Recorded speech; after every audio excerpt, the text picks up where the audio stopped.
Здравствуйте, дорогие зрители! Я вас приветствую на своем канале.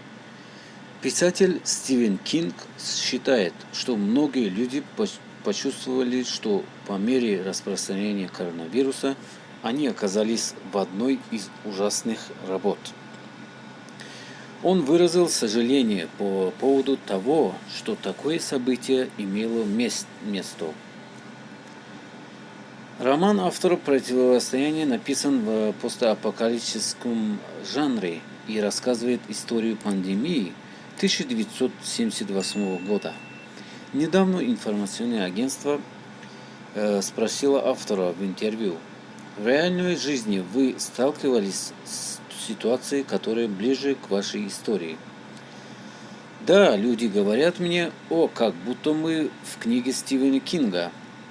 Мой единственный ответ был им: «Мне очень жаль», — объяснил автор.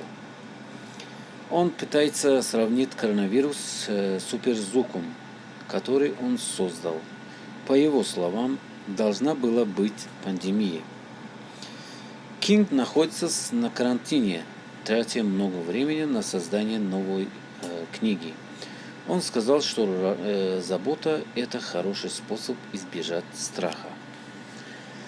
Дорогие зрители, наше видео подошло к концу. Это он действительно написал 1978 года.